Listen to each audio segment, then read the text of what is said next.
ভারতের বিভিন্ন অঞ্চলের মাটির নিচে শুধু মন্দির আর মন্দির। একটি কিংবা দুটি নয়, 60,000 মন্দির। তবে এই মন্দিরগুলো আবার যেমন তেমন স্থানের মাটির নিচে নয়। যেসব এলাকায় ঐতিহাসিক মসজিদ আছে, শুধু সেসব মসজিদের মাটির নিচেই এসব মন্দির রয়েছে। মসজিদকে মন্দির দাবি করে ভারতের আদালতগুলোতে মামলার সংখ্যাও দিনকে দিন বাড়ছে। পরিস্থিতি দেখে বিশ্লেষকরা বলছেন, ভারতে এখন আর্কিটেকচারাল হিন্দুত্ব এর নতুন যুগ শুরু হয়েছে। ভারতে আর্কিটেকচারাল হিন্দুত্ববাদের সূচনা হয়েছিল অযোধ্যা থেকে। 1992 সালে বাবরি মসজিদ ভাঙার মধ্য দিয়ে যে আন্দোলন তুঙ্গে উঠে, তার পরিণতি আসে 2019 সালে।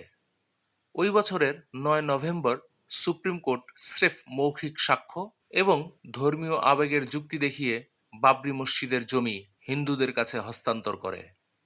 এই বিজয়ের পর হিন্দুত্ববাদী সংগঠনগুলোর একাংশ নতুন উদ্যমে ঘোষণা দেয়, এবার পালা কাশী আর মথুরার।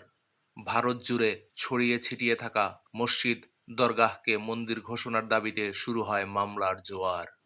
এখন দেখা যাক কোন কোন ঐতিহাসিক স্থাপনার নিচে মন্দির খুঁজে পাওয়ার দাবি করেছে হিন্দুত্ববাদীরা। বারাণসীর জ্ঞানপাপী মসজিদ। হিন্দুত্ববাদীদের দাবি, এই মসজিদ একটি হিন্দু মন্দিরের ওপর নির্মিত। মসজিদের অজুখানায় নাকি একটি শিবলিঙ্গ রয়েছে। বাস্তবে এই শিবলিঙ্গের কোনো অস্তিত্ব পাওয়া যায়নি।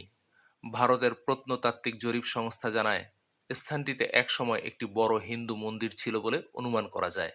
এই অনুমান ভিত্তিক তদন্তের ওপর ভিত্তি করে 2024 সালে মসজিদের একতলার একাংশে হিন্দুদের পূজা করার অনুমতি দিয়েছে আদালত। মথুরার শাহী ঈদগাহ মসজিদ। শাহী ঈদগাহ মসজিদ মথুরা শহরের শ্রীকৃষ্ণ জন্মভূমি মন্দির কমপ্লেক্সের লাগোয়া। হিন্দুদের একাংশের দাবি, মসজিদের জমিটি শ্রীকৃষ্ণের জন্মস্থান বা গর্ভগৃহ। মুঘল সম্রাট আওরঙ্গজেব 1960 থেকে 70 সাল নাগাদ শ্রীকৃষ্ণের জন্মস্থানে নির্মিত প্রাচীন কেশবনাথ মন্দিরটি ধ্বংস করে শাহী ঈদগাহ মসজিদ নির্মাণ করেছিলেন বলে হিন্দু পক্ষের দাবি। মন্দির মসজিদ নিয়ে এই বিবাদের মামলাটি বর্তমানে ভারতের সুপ্রিম কোর্ট এবং এলাহাবাদ হাইকোর্টে মধ্যস্থতা ও শুনানির এক গুরুত্বপূর্ণ পর্যায়ে রয়েছে। সম্ভলের শাহী জামা মসজিদ। হিন্দুত্ববাদী সংগঠনের দাবি, সম্রাট বাবরের আমলে নির্মিত এই মসজিদ এককালে মন্দির ছিল। এটি ছিল হরিহর মন্দির। এই দাবিকে কেন্দ্র করে মামলার পর আদালত একতরফা আদেশে মসজিদের জরিপের নির্দেশ দেয়। জরিপের সময় ব্যাপক সহিংসতা ছড়িয়ে পড়ে। ওই সহিংসতায় অন্তত 5 জন নিহত হন। আজমির শরীফ দরগাহ। উগ্রবাদী সংগঠন হিন্দু সেনার প্রধান বিষ্ণুগুপ্তার দায়ের করা এক আবেদনে দাবি করা হয়, সুফি সাধক খাজা মঈনুদ্দিন চিশতির এই মাজারটি আসলে একটি শিব মন্দির। এই মামলার শুনানি এখনো চলছে আদালতে। হাজি মালাং দরগাহ। মুসলিম সম্প্রদায় এটিকে দ্বাদশ শতাব্দীর সুফি হজরত হাজি আব্দুর রহমান মালাং শাহ বাবার মাজার বা দরগাহ হিসেবে মানেন। মহারাষ্ট্রের সাবেক মুখ্যমন্ত্রী একনাথ শিন্ডের দাবি, এই দরগাহ মূলত একটি হিন্দু মন্দির ছিল। তবে দরগার বংশ পরম্পরাগত হিন্দু ট্রাস্টিরা শিন্ডের এই দাবিকে রাজনৈতিক ফায়দা হাসিলের চেষ্টা বলে অভিহিত করেছেন। তাজমহল। আগ্রার বিখ্যাত তাজমহলকে তেজ মহালয় নামের প্রাচীন শিব মন্দির বলে দাবি করে একটি মামলা দায়ের করা হয়েছে। তবে আদালত মামলাটি খারিজ করে দিয়েছেন। আদিনা মসজিদ। পশ্চিমবঙ্গের পান্ডুয়ায় সুলতান সিকান্দার শাহের আমলে নির্মিত আদিনা মসজিদকে শিব মন্দির বলে দাবি করা হচ্ছে।